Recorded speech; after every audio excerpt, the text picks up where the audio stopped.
Yeah, give it to somebody. Jaya Radha Madhava Kunja Bihari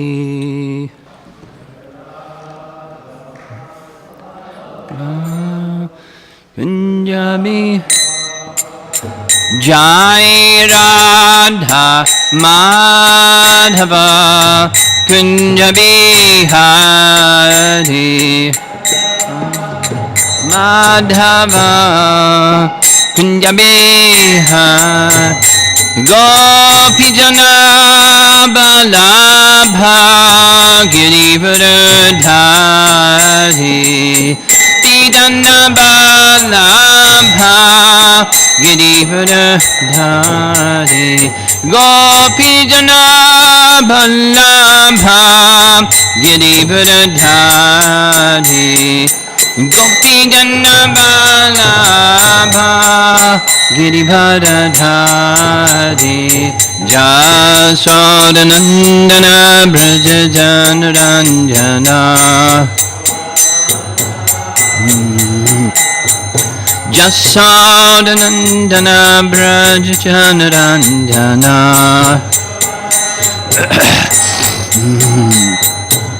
Jamuna Tira Vanachari Jamuna Tira Vanachari Jaya Radha Madhava Kunja Bihari Jaya Radha Madhava Kunja Bihari Jaya Radha Madhava Kunja Bihari Listen Kunja Bihari Gopijana Balabha Girivardhari Gopijana Balabha Girivardhari Gopijana Balabha Girivardhari Gopijana Balabha Girivardhari Jasodanandana Brajajanranjana Jasodanandana Brajajanranjana Jamuna Tira Vanachari Jamuna Tira Vanachari Jaya Radha Madhava Kunja Bihari Madhava Kunja Bihari Jaya Radha Madhava Kunja Bihari Madhava Kunja Bihari Jai Om Vishnu Pad Paramahamsa Parividakacharya Astatara Satasi Srimad His Divine Grace is the Bhakti Vedanta.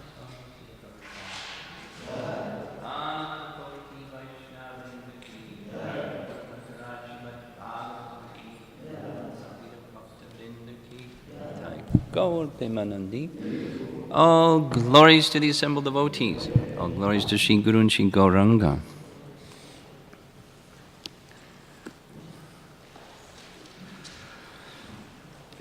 Whose service is it to put the verse on the board? Who writes the verse? Could you make note that the verse they should put on the board is where there's a purport? This one has no purport, and the next 5 verses have no purport, so next time. Om Namo Bhagavate Vasudevaya. Om Namo Bhagavate Vasudevaya. Om Namo Bhagavate Vasudevaya. This morning we're going to read texts 50 through 55, and we'll chant together text 50. Lobdaka vipine kaschit pakshinam nirmiton taka vitatya jalam vidadhe tatra tatra palobhayam lobdaka vipine kaschit pakshinam nirmiton taka vitatya jalam vidadhe tatra tatra palobhayan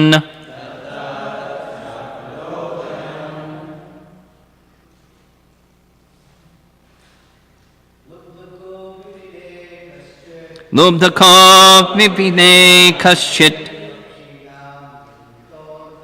pakshinam nirmiton taka vitatya jalam vidadhe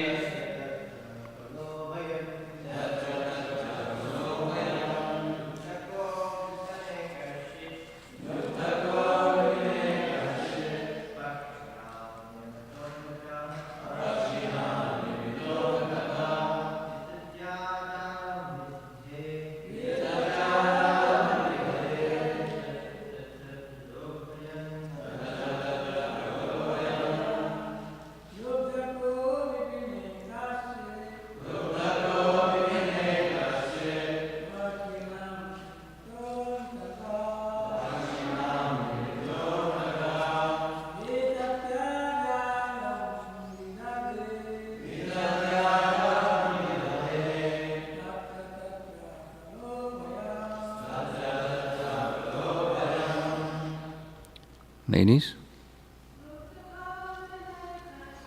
Lobdaka vipine kaschit pakshinam nimatakam vittaya jalam vidadhe tatra tatra palobhayan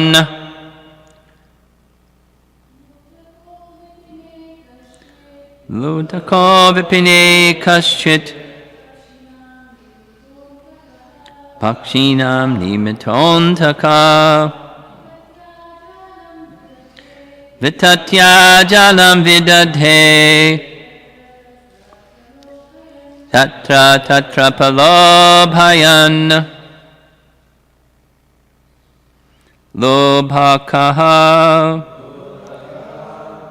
hunter vipine in the forest kaschit some pakshinam of birds nirmitaha appointed antakaha killer vitatya spreading jalam a net vidadhe captured tatra tatra here and there pralobhayan luring with food. Translation: there was once a hunter who lured birds with food and captured them after spreading a net. He lived as if appointed by death personified as the killer of birds. Purport: this is another incident from the histories. Text 51. While wandering in the forest, the hunter saw a pair of Kalinga birds. Of the two, the female was captured by the hunter's lure. O queens of Suyagya, the male Kalinga bird, seeing his wife put into great danger in the grip of providence, became very unhappy because of affection. The poor bird, being unable to release her, began to lament for his wife. Alas!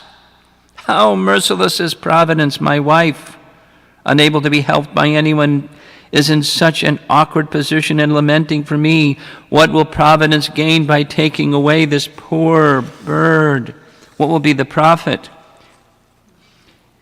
If unkind Providence takes away my wife, who is half my body, why should he not take me also?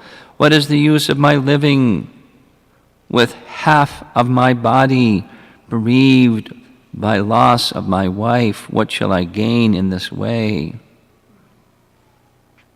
The unfortunate baby birds, bereft of their mother, are waiting in the nest for her to feed them.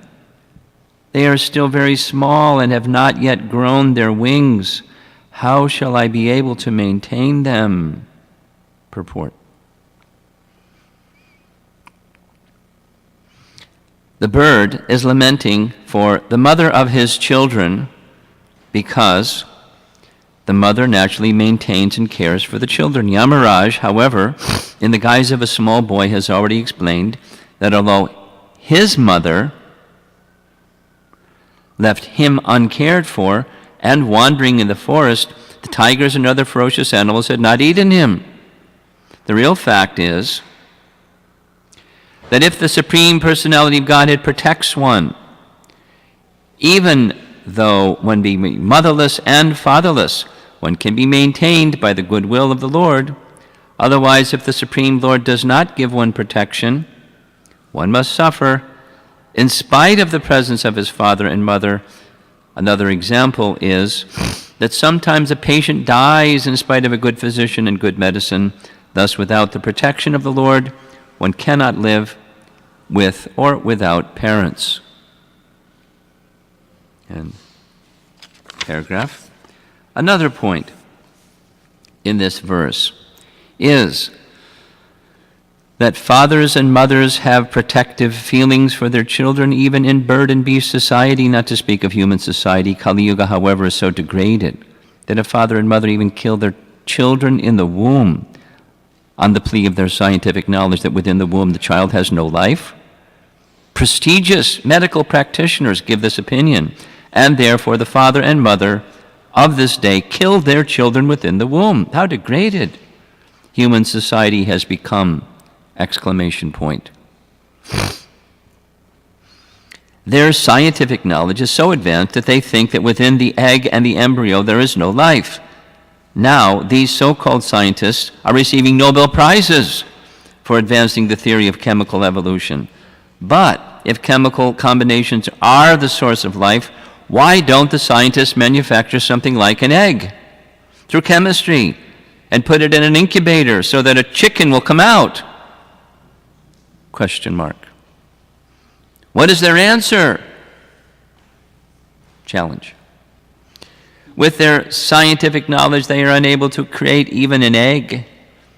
Such scientists are described in Bhagavad Gita as Mayaya Parita Jnana, fools whose real knowledge has been taken away.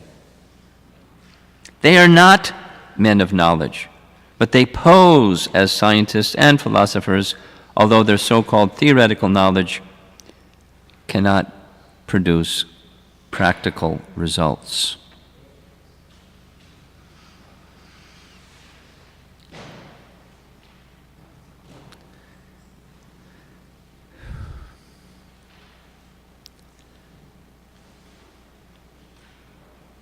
So many nice points we can discuss.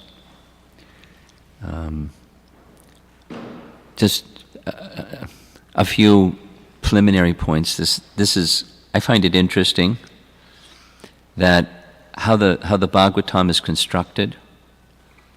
This is what the person narrating this is Narada Muni. Narada Muni is having a discussion with Maharaj Yudhisthira. And the person that's narrating that is Shukadeva Goswami to Maharaj Parikshit about Narada having a conversation with Yudhisthira, about Hiranyakashipu having a discussion with his relatives, his mother and the the wife of his brother and his brother's children. And in the course of that, it's a narration of a young boy who's having a discussion about the conversation between the hunter and klingabirds.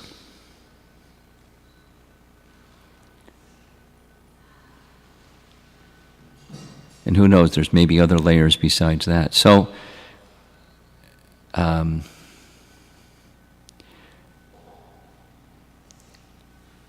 Prabhupada, the short little one-sentence purport at the beginning is, this isn't a fiction necessarily. It's a description from the histories. The histories means the Puranas. So Puranic literature, just two things about the Puranic literature. They're histories. They're not fiction. There's an exception. And one of the exceptions, for example, is Narada speaking to King Prachini and it's a allegory. And some people take the whole of the Puranic literature as allegorical or fiction, intended to teach people lessons. Simple people that can't understand philosophy, so they need a story and then they can understand the philosophy. It's just the story is fiction. It's to help them understand a lesson or some philosophy. Well, not so, that they're actual histories. And another interesting point is these histories, according to, I've been spending some time preparing for a seminar on Tattva Sandarbha by Jiva Goswami, and one of the references he makes is that not only these Puranas are present in a vastly expanded form on the heavenly planets, which means there's more histories to be heard and told than what we have, but moreover, two references that say that when Narayana presents the Vedas, along with the Vedas, he presents the Puranas. It's not like they were created by a man to embellish or elucidate the philosophy. So there's histories before they even happen.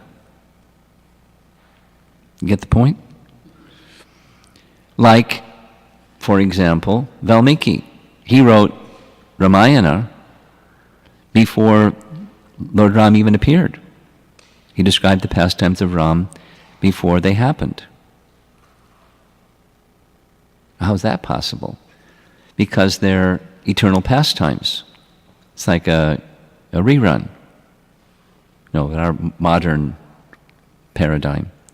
But even the rerun isn't inflexible. When the Lord performs his pastimes, they're variegated. Sometimes he does this and sometimes he does that.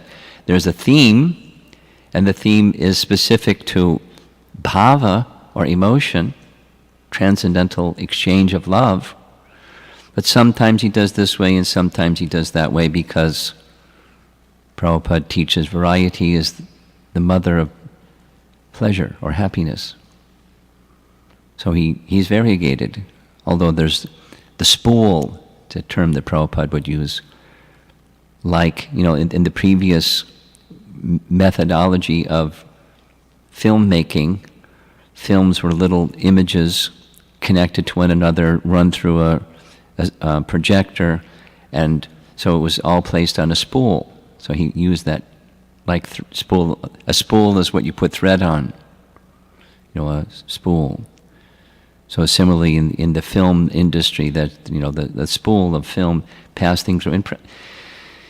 Giriraj Maharaj told me of an exchange between himself and Srila Prabhupada about using the same imagery of spool. Like, Giriraj Maharaj, this is, Boston 1970 or 69 or something like that. when Giriraj Maharaj was just, becoming acquainted with Krishna consciousness, and Prabhupada used this example. He wanted to understand what's reality, absolute reality. And Prabhupada was using this metaphor of a projector and a spool, and projecting an image on the silver screen. It used to be called the silver screen. And the image on the screen is not reality, but we take that to be reality. And even the spool is not reality. Krishna is reality. But when he performs his pastimes, it's not like the reflection on the silver screen. It's reality, and he's manifesting that reality. He descends and he performs pastimes. And there is the possibility, as Valmiki demonstrated, and as discussed in Sri Brahma Samhita, that there is in elevated states of Krishna consciousness, the unmanifested pastimes can not only be seen, but one can enter into them if one is spiritually qualified, as our Rupa Goswami and Sanatan Goswami and Raghunath Das Goswami and others had the capacity to enter into the pastimes of Radha and Krishna, the pastimes that we can't see. Janava Mata is another example. So,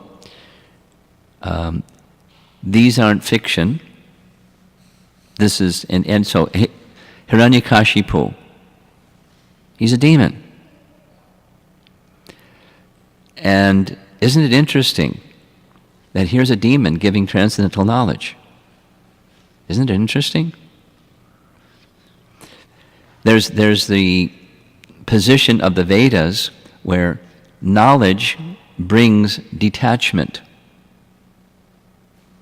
Jnana Vairagya is a standard couplet in Vedic terminology. Jnana Vairagya. It's in Bhagavad Gita too. Knowledge, detachment.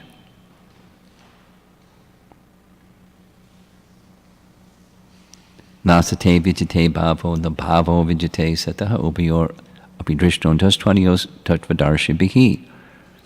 To be a tattvadarshi, you're detached. You're detached from, the silver screen. You're detached from Maya. You're detached from the illusion. And so, what's the attempt? The attempt of Hiranyakashipu is, through knowledge, to bring detachment, to help his mother, Diti, and the wife of his brother, Hiranyaksha, and the children of Hiranyaksha and his wife, to feel relief of their distress through knowledge. The soul is eternal. Same as Krishna says to Arjuna in Bhagavad Gita. Same. The details are different, but the principle is the same. Detachment through knowledge. Don't lament, the soul is eternal. Hiranyaksha has gone to some other place because the soul is eternal. And the way of nature is things are brought together. It happens many times when transcendental knowledge is presented.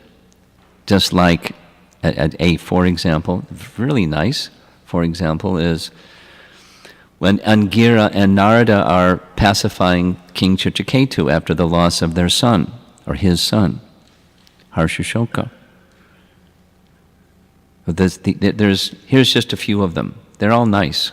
One is the movement of the waves of the ocean. As they churn, they uproot seaweed that's at the bottom of the ocean. And those same waves then bring clumps of seaweed together with other clumps of seaweed, and they intertangle. And the same churning of the waves separate the clumps of seaweed. So we don't lament, oh, the clumps of seaweed separated. It happens. Or another direct example is sometimes in some places there's a well where there's fresh water, and so the ladies of the village come to the place with their vessels for carrying the water, And in the morning, they gather together and they have some conversation as they're gathering the water, and they go back to their homes and they separate. They come together and they separate.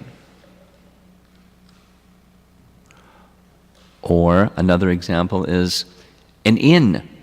This is directly from the Bhagwatam. Persons come together at an inn. We don't have that, like an eating place. And then they associate together and they go their separate way. Then there's another one. The waves bring particles of sand together, and the same waves separate the particles of sand. It's, time is moving events, and time continues to move events. So time brings things together, and time separates things. Do we lament when particles of sand separate from other particles of sand? No. So knowledge helps. There's potency. There's potency in knowledge.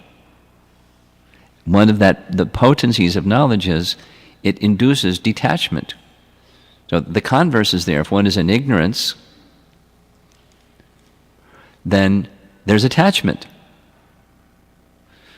So knowledge helps detachment. And so that's what Hiranyakashipu is doing. He's giving knowledge. And then there's another nice lesson about giving knowledge. And that is, sometimes examples help. So instead of just, be detached because you're not this body, then there's a story, because this is the role of the Puranas. It's illustrating a philosophical idea. So the philosophical idea, let's say, that's enshrined in one of the places is the Upanishads. To help understand the message, there's a description, historical description, that helps one understand the message. So the message is embedded within the narration. There's potency in the narration because there's the deliverance potency of knowledge. It can deliver one to liberation, at least, or at utmost, let's say. Just knowledge. The best fruit is moksha, identification of self with Brahman. At least, if one receives knowledge from the proper source in receptive manner, it can lead to detachment from the grief of material circumstances of life that are perplexing because we're attached. That, our affinity for matter is so strong.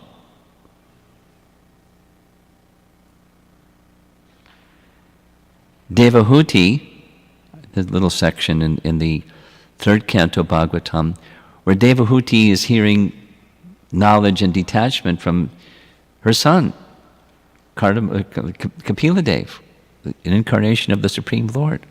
And she's heard the whole Sankhya thing, details. And then he goes on to describe how to practically live it, how to live your life with detachment while continuing the activities of life, and ultimately become fixed in super soul realization, and ultimately, depending upon the quality of that super soul realization, achieving liberation.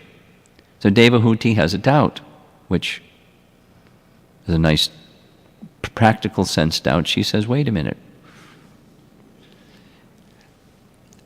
I get it. The soul is different than matter, but they're so interwoven with one another that, okay, detachment through knowledge, I get it. But then they're so interwoven that it's just a matter of time until, again, because they're so mingled, that the propensity of the soul to identify with matter will take place, and the potency then of matter to bewilder and delude the living entity will happen again, and one is in the same position again. I call it the bungee cord phenomena. Just goes right back to the same position again, however you may, feel detached for some time. And we all experience that, the unsteadiness of consciousness because of the tendency to be attached. We're so inextricably involved. And So she says to Kapila, what to do? Is it possible? And his answer is, of course it's possible.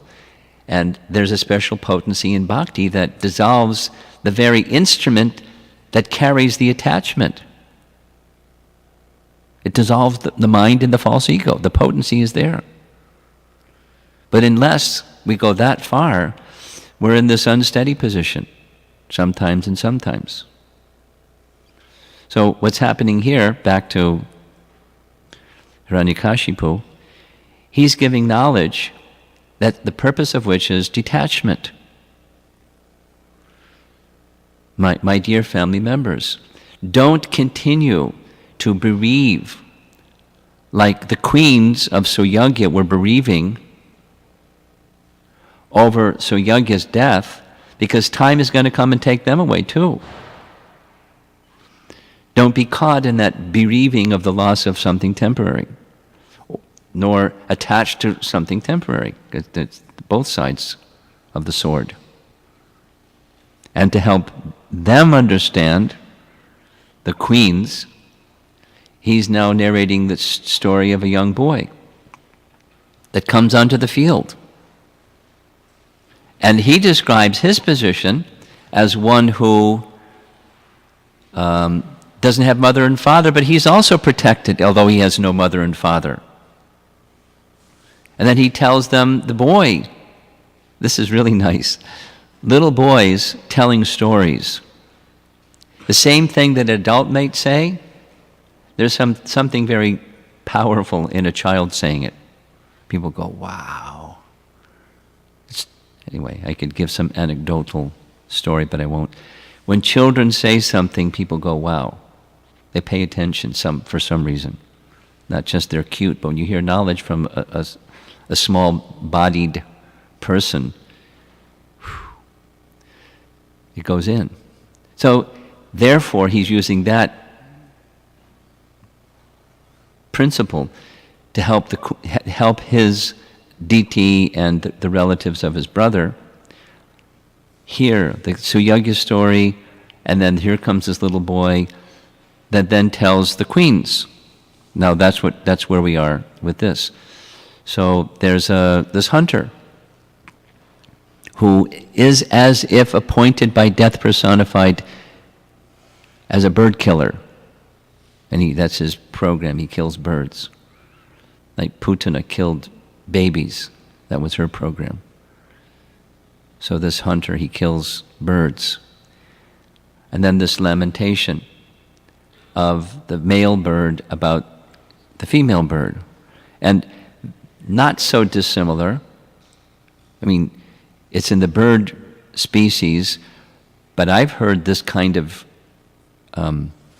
grief from persons who are considering the misfortune and the ill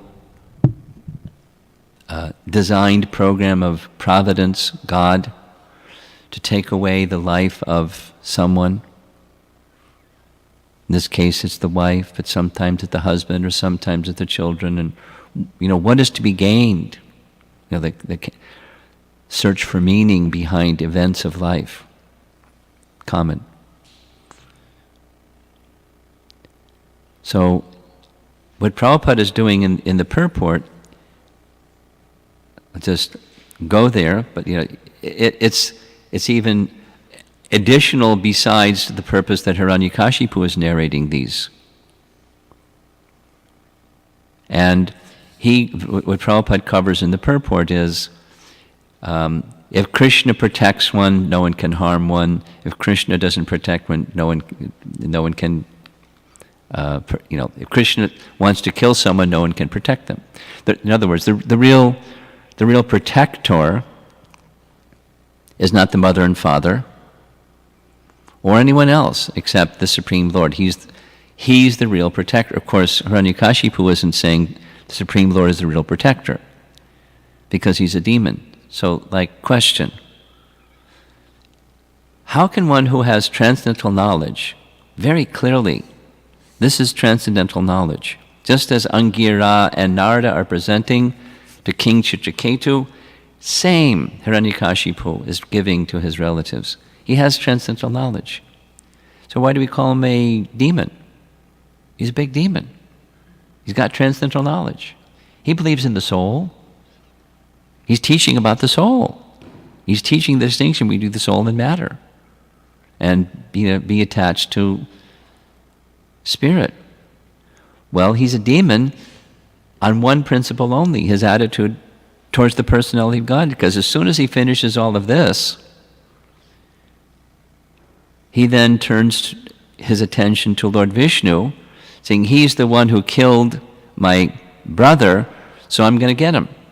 I take a vow, I'm going to kill him. Which really doesn't make any sense at all. At all. At all. Doesn't make any sense at all. But that's, knowledge, mayaya pratyajnana. His knowledge is stolen by illusion.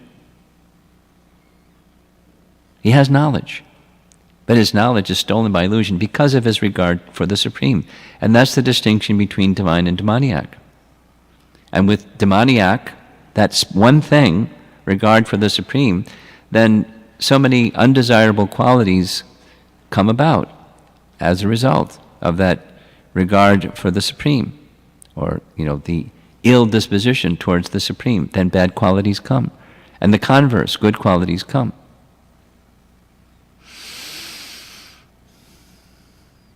That's exactly what the Bhagwatam teaches. All the good qualities of the demigods become manifest in the person who takes shelter of the personality of Godhead, and those who don't do not have good qualities, or not any sustainable good qualities, let's say. That, again, it's like the distinction between reality and the silver screen. And when, people watch movies, they cry when there's some bad thing. They feel fear when it's a horror movie or whatever, the thing is.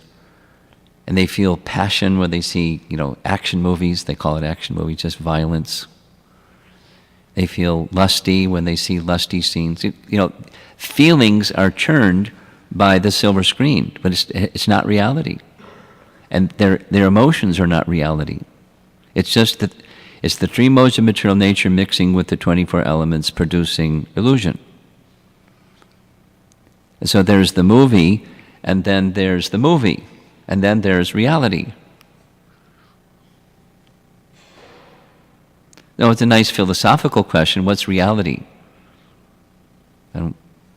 Virtual reality is virtual. Sadhaputta used to discuss this.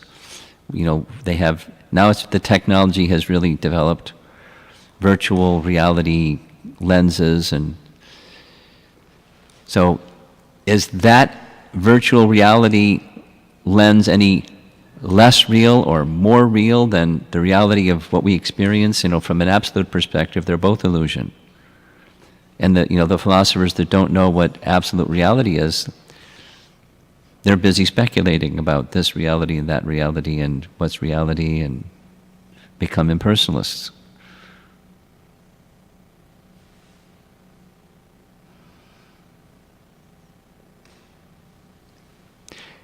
The second part of the purport, real protection comes from the Supreme Lord. That's the emphasis in the first paragraph. And the second paragraph is the scientists, Prabhupada made it a major part of his mission, and we should be very, very careful how we, recreate that message when we're speaking to persons.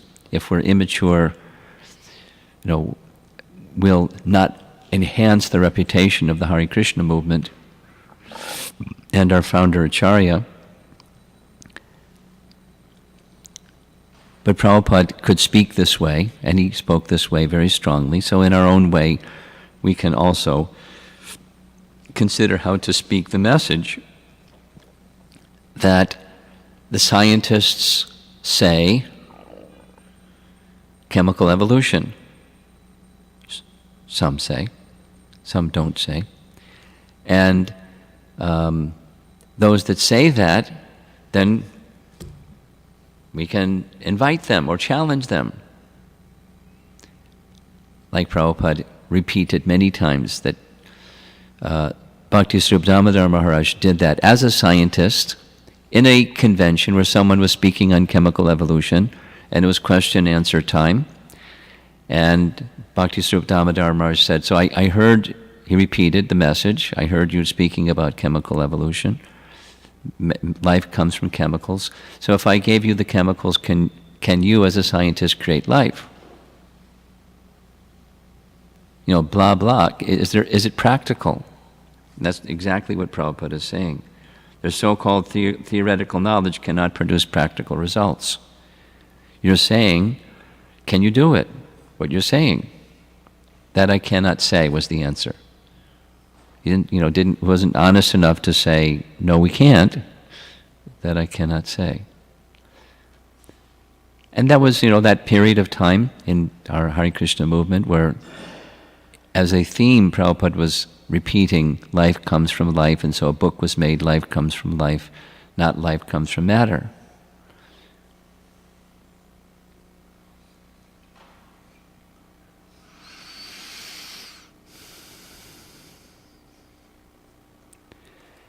And at least for those of us who are cultivating Krishna consciousness, practicing bhakti, we should be very clear. We may or may not be so expert in presenting to those that have a different conviction, but we should have clear understanding. Life comes from life.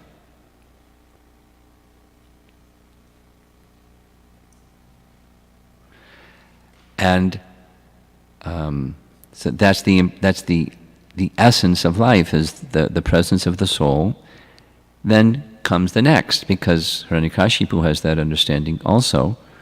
But then the soul's journey is directed by the Supreme Soul. It leads to God realization. In the whole of Sankhya philosophy, same. By that I mean all of this detailed description of matter and the subtleties of matter influencing other more subtle forms of matter, and the whole thing unfolds. And the summary at the end of all of that detailed description is the purpose of this is detachment, and the purpose of the detachment, since we belong to the category of spirit, is then directing attention to the supersoul. That's where the train is going. Get on board. That's the destination. Fixing the mind upon supersoul. And then further, fixing the mind upon supersoul, engaging in devotional service to the Supreme Person, Bhagavan. So, Brahman, Paramatma, Bhagavan.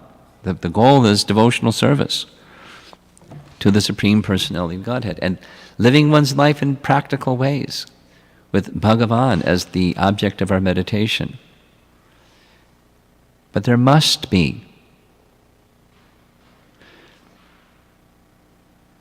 in Prabhupada's language in Bhagavad Gita, there must be not just theoretical, but practical, beyond the point where there's even a chance of engaging in fruitive activities based upon the bodily conception of life.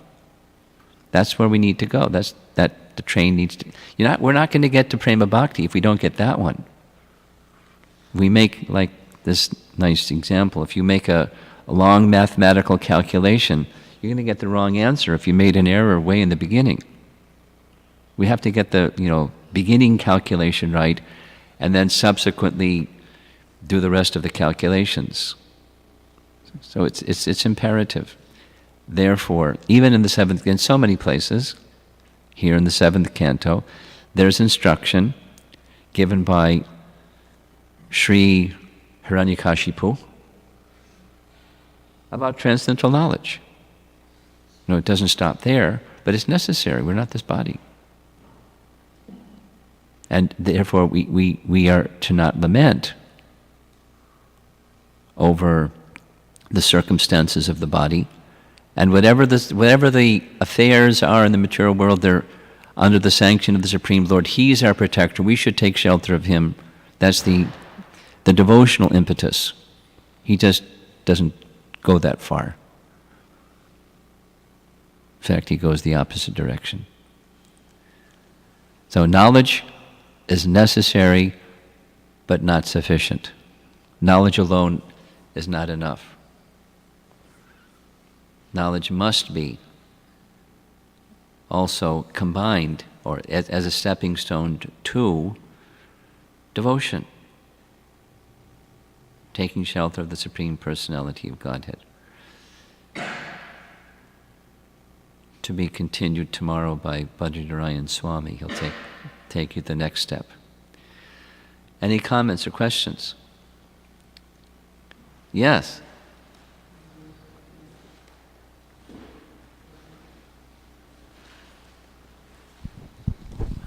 Thank you, Maharaj. When we should expect the Lord's mercy? Is this Somehow I can't hear you. When we Now I can hear you. when we think of the Lord's protection, should we view it as a material protection or spiritual or both or one or Both. the other? Both. Comprehensive protection, comprehensive policy. Now, material protection doesn't mean you'll never stub your toe or never have a headache or never have a hip replacement or something. You'll never have a bodily pain in the world. That's not, the material protection. The greatest danger is the protection. Forgetfulness of Krishna is the greatest danger. And when there's that greatest danger, depending upon the Lord's plan for us, it may look like Maharaj Pariksit, he died by a material arrangement, a mystical thing. But we're all going to die, so he died that way. But it's not the promise we'll never die or ever have any misfortune. Not that kind of material protection. But auspiciousness in the material plane for furthering our progress in Krishna consciousness. That kind of material protection. So that which leads to, or the path to Krishna is made open, although it may look like adversity or something else awful. Material protection. Something else.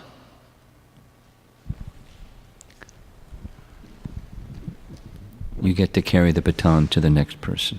So, your question? Yeah, Hare Krishna.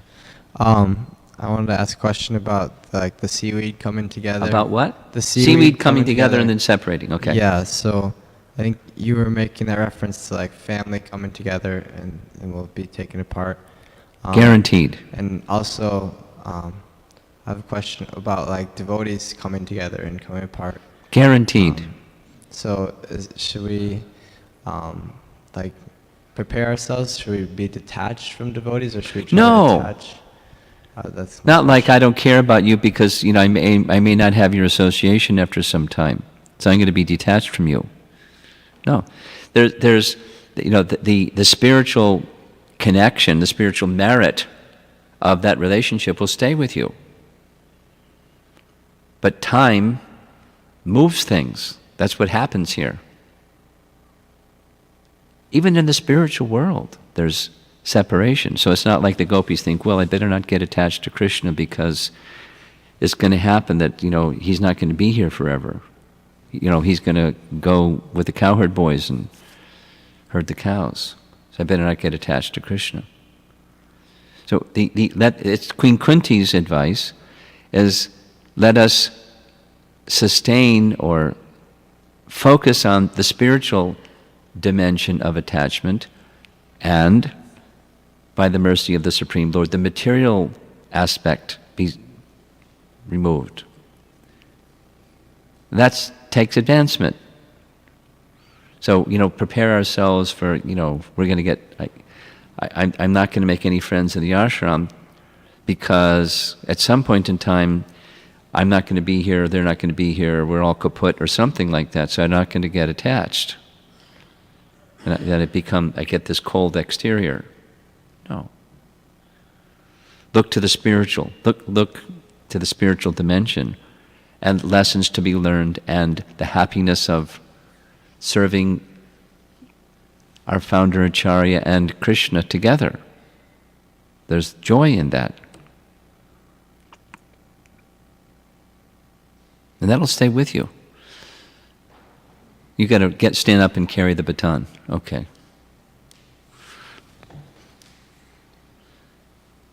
Here comes the challenge of the morning. Himanshu has these really deep questions. Then he has to ask the question a second time because it doesn't get addressed. Hare Krishna Maharaj. I like it. I'm not... Go ahead. You know me too well. In the first half of your class, you spoke about how knowledge leads to detachment. But Devahuti was saying that It's not sufficient. it's not sufficient. I'm feeling, at least what I'm observing in myself and also in the community of devotees, is devotees also struggle with this. They go through some emotional distress and lamentation. Not just devotees, everyone. Everyone. Birds. And you have the approach that Krishna takes in Gita, where he speaks about Jiva Tattva. And when Arjuna says, this is too difficult, Krishna says, you just learn to tolerate. Somehow, but when you're going through something and a devotee tells you, look, just learn to tolerate, you feel like it's a slap in the face or something, No, it's good advice. It's good Krishna's advice. good advice. So, I asked this question also in Bhagwatam class 2 days ago. If you could speak a little about it, if you like. Speak slowly. How do you balance, because the ultimate solution is bhakti and the knowledge of devotion and a relationship with the Lord. So then we try to accommodate what they're experiencing, rightly so, based on where they're at. But then how do you balance the sort of immediate emotional needs with the long-term solution in a way that the person is actually, is there like an external way of sort of measuring that, okay, this person is actually moving in the right direction, or is it a matter of the individual involved who's giving the care, who kind of keeps an eye on that? I'm just not clear on this, because in my understanding was that as long as you're getting taste for hearing and chanting, As long as your taste for hearing and chanting is improving, then these other issues will be there. But because you have faith in the hearing and chanting, and that seems to be rising, these things will eventually just go away. That was my understanding. That was also my experience. Okay. Sometimes the idea may be there that perhaps we're bypassing our Right. emotional needs. When you speak real fast, it's really hard to follow what you're saying. I kind of get the idea, but Yeah. your questions are subtle, so please speak slowly. Yes, Maharaj. The question really is this: is it sufficient to just focus on an increase in our hearing and chanting and our That's the attraction for it? objective. Okay, now let me respond. I've got 3 things to say. Turn it off for a second before you ask your second question. Follow up. Here's 3 or 4 things. One is, like Angira and Narada, they knew what the goal is, just as you iterated. But they didn't go there right away. Why? Here's a person that's too attached. So just a practical example of that in modern life. We have all this transcendental knowledge. Supposing there's a calamity, one situation in my mind right at the moment is, I was at someone's home in Houston, and the family,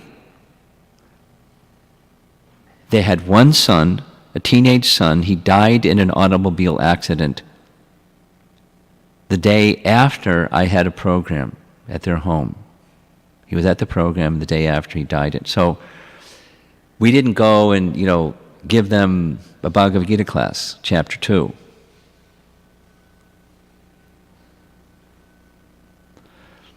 We just we're there for them because that's what they needed. That's what they could relate to. We know where the train, we want the thing to go to, but we didn't do that. Just kirtan, and cooked for them, cleaned for them, did everything for them so they could, have the space to manage their emotions. They felt support. And it went on like that for a week or 10 days. Now, those that did that for them, they felt such relief and, support and a great appreciation for the persons who were, they didn't, and no Bhagavad Gita message, period. But kirtan just, for the soothing of their emotion, because that they could relate to, and there wasn't no discussion. We did a similar thing in New York City after 9/11. You've heard me describe this. Chandrasekhar Maharaj, one person went with harmonium, no talking, just one person singing softly with a little sign that said something. And if people want, 26 2nd Avenue at 6 o'clock, we can go there for pastoral counseling or something like that, counseling or, grieving counseling, but, just a passive invitation. Because it's understanding so many other examples of people that that maybe it's not like a calamity kind of situation, but you evaluate what's their capacity, and you don't crash through that capacity threshold. You connect with them on some level, and then based upon the relation of they feel understood, then proportionately you go the next step, or the next step, or the next step. But it's based upon the relationship of trust with that person. Now, supposing you're dealing with, like somebody that's in the community of young people that come to the temple, and they're already there, they're chanting, and I've heard many classes, and then something, attachment, something, without whatever the something is. Then you have to very carefully consider what the relationship is, what the person's capacity is, the extent of their emotion, and then, your own nature. If you're Jai Jagannath, you might do something, and if you're Himanshu, you might do something else, because your natures are different. And, but you have to evaluate all those factors. And then, part of it is super soul guiding, part of it is experience, and then, depending upon the person, you can just go to what you just said. Really, Prabhu, let's take shelter of hearing and chanting. Let me support that, because that's the solution to everything. But if you go there right away, depending upon the circumstance, the person's going to think, you don't understand me at all. You don't understand the grief that whatever it is. They're not a connect. It's a disconnect notice. So depending. So experience, supra-soul, those variables, the various factors you have to consider, and what the person can hear. It's exactly what, the example is there within Narada and Angira. When he was ready, then they gave him more than transcendental knowledge, they gave him devotion. Not only they gave him devotion, they gave him means to achieve perfection. And he achieved perfection like in the fast lane, because he was ready. But had they given that earlier, wouldn't have gone in. So we have to consider the circumstance and our capacity, our nature, the relationship. And even, say, a given person, this circumstance, this is appropriate, another time, another circumstance, that's appropriate. So we have to be very flexible. So it's compassion for the well-being of the soul and delivering the soul to the lotus feet of Krishna. So different things are appropriate in different circumstances. We're going to hear all about that this weekend. Nityananda Pran, you have something? Oh, just scratching. Okay. Okay. Lakshmimoni, anything you want to add to this? Okay. Anyone? Srila Prabhupada ki jai.